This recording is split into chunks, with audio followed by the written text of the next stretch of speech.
Hello survivors, and welcome to another video. In today's video we are going to be playing on the Houndmaster with the Dragonfire Scattergun. It gives us Bolt Barrage as well as Cyclone Shot. They both bleed skills, so we are going to be running Unexpected Arsenal so that we can get Threshing Blast. We are going to run Extended Reach for projectiles, although we could change this for a damaging rune.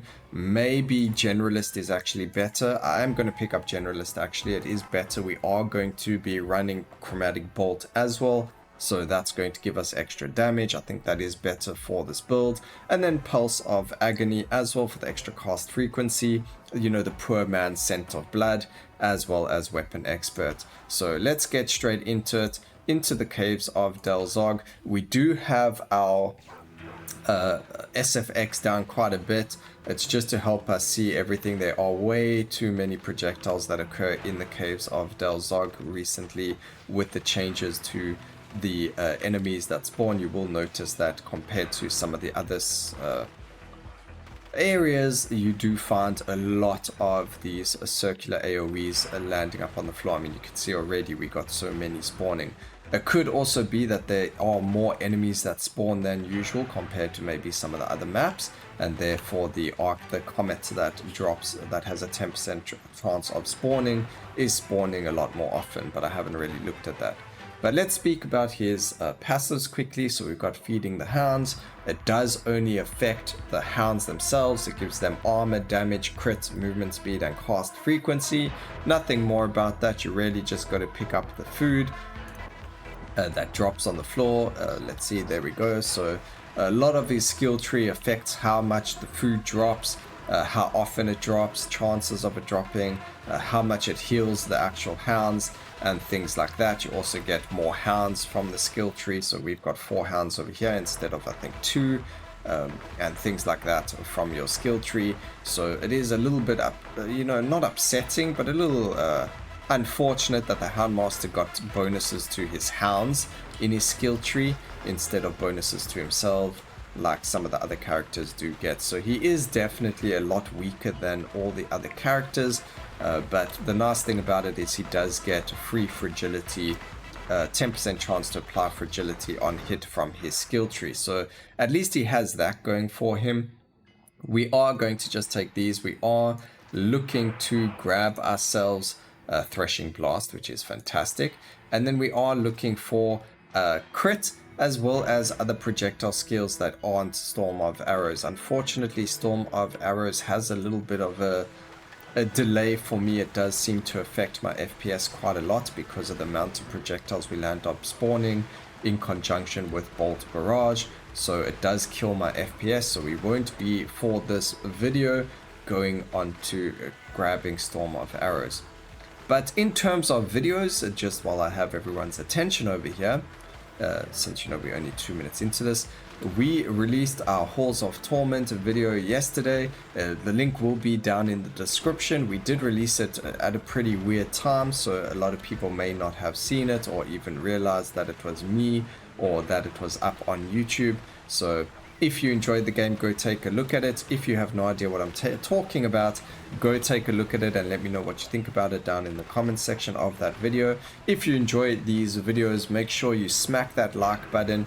You are subscribed if you are not, so make sure you hit that subscribe button. And also, letting me know that you love the videos is also just really, really fantastic as well. So, leaving a comment down below saying, hey, Broken, love the videos, super helpful, really makes my day as well. So if you want to do that, you can as well.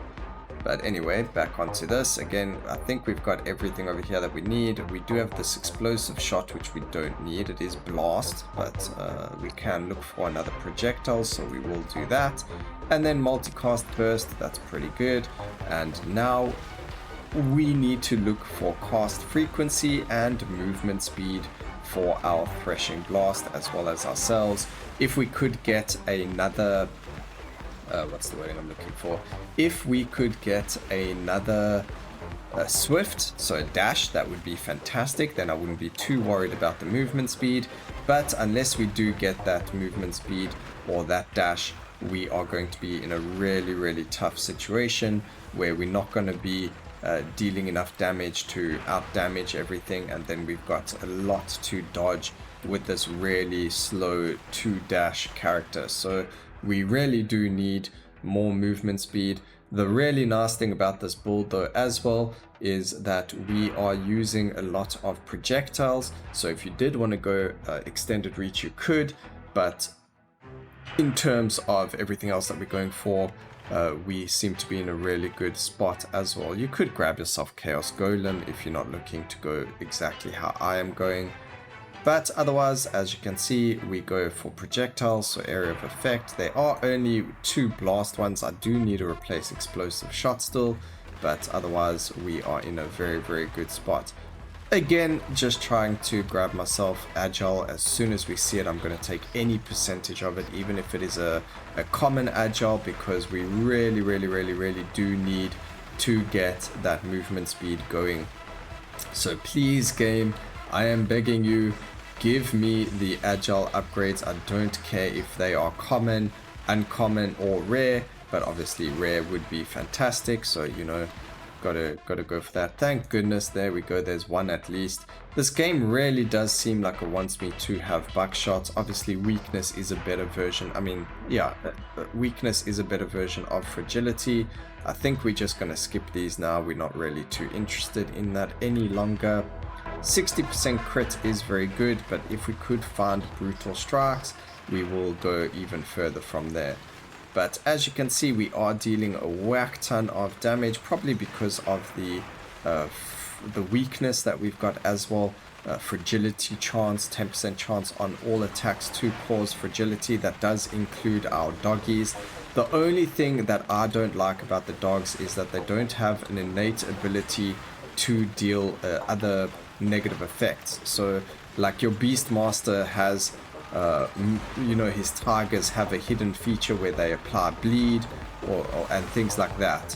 So it would be nice if the dogs could apply negative effects on their own, but unfortunately they can't do that. If we had, like, I don't even think they can apply your negative effects that you get from like Fateful Strike and things like that.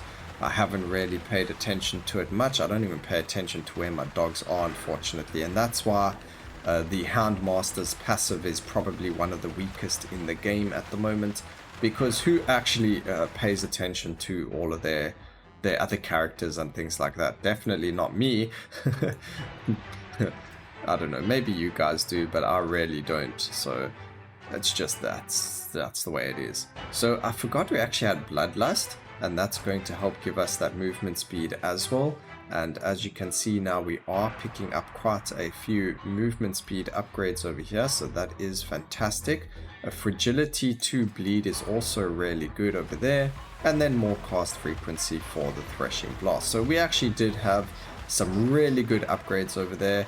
The RNG did listen, and we got quite a lot of movement speed now. It does feel already slightly better, or a lot better. Obviously once Bloodlust is up, which it is currently, we are in a much better feeling position. So now we can dodge all of these area of effects. We don't feel too overwhelmed by them, and that puts us in a much better spot.